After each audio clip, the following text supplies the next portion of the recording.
गणपती बाप्पा मोरया. अजय नावाचा एक मुलगा होता. गावापासून लांब शहरात सॉफ्टवेअर इंजिनिअरिंगचे शिक्षण घेत होता. त्याच्या वर्गात अंजली नावाची मुलगी होती. त्याचं एकमेकांवर खूप प्रेम होतं. नोकरी लागल्यावर त्या दोन्ही त्यांच्याबद्दल आपापल्या घरात सांगितले. अजयच्या घरचे खुल्या विचारांचे होते. ते लग्नाला लगेच तयार झाले. पण अंजलीचे वडील जरा पारंपरिक विचारांचे होते. त्यांना हे स्थळ पसंत नव्हते. ते लग्नाला तयार होत नव्हते. पण पोरीच्या हट्टामुळे ते कसेबसे लग्नाला तयार झाले. पण हे लग्न होऊ नये अशी त्यांची मनोमन इच्छा होती. म्हणून जेव्हा अजयच्या घरचे लग्नासाठी मागणी घालायला त्यांच्या घरी आले तेव्हा त्यांनी एक अट घातली. वऱ्हाडात आणि लग्नात एकसुद्धा म्हातारा माणूस असू नये.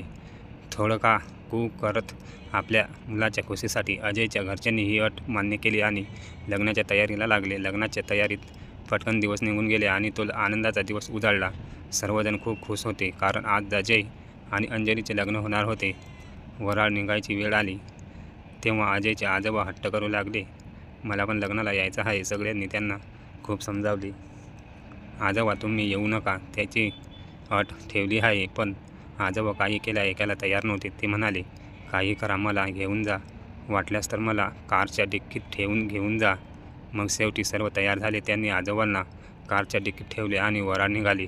सर्वजण नाचत गात जात होते. अंजलीच्या घरापासून थोडीशी दूर एक नदी होती आणि ती नदी पार केल्यावर एक पर्वत होता आणि त्यानंतर अंजलीचे घर होते.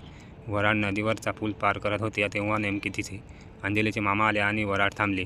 अजयच्या मित्रांनी विचारले, काय झालं? तुम्ही येथे अचानक कसे काय आलात? अंजलीच्या मामाने उत्तर दिलं, मी तुम्हाला आमची आणखी एक अट सांगायला आलो आहे. तुम्हाला जर वऱ्हाड गावात आणायचे असेल आणि हे लग्न करायचे असेल तर ह्या नदीत पाण्याच्या ऐवजी दूध वाहून दाखवा. हे सांगून ते निघून गेले. सगळे चाट पडले. हे अशक्य आहे. पाण्याच्या ऐवजी दूध कसे वाहून दाखवणार? आणि किती जरी ठरवलं तर इतकं दूध कुठून आणणार? आता हे लग्न होणार नाही. म्हणून चला परत जाऊ असे म्हणू लागले आणि अत्यंत दुःखी निराश मनाने वऱ्हाड परत निघालं. आणि लांबून हे सर्व पाहून अंजलीचे मामा आणि वडील हसत होते.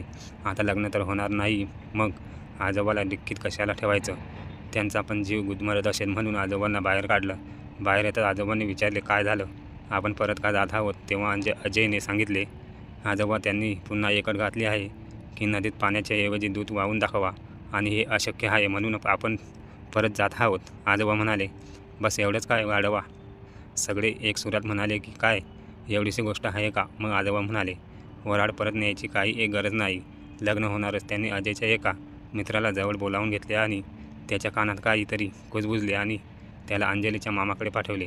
अजयचा मित्र तिथे गेल्यावर हसणाऱ्या अजयच्या मामा आणि वडिलांना म्हणाला, आम्ही दुधाची व्यवस्था केली आहे. तुम्ही आता नदीला रिकामं करा बरं, म्हणजे आम्ही दूध वाहू शकतो. हे ऐकून अंजलीचे मामा वडील शॉकच आणि आजोबा रॉक. असेच कथा ऐकण्यासाठी आमच्या चॅनलला सबस्क्राईब करायला विसरू नका. धन्यवाद.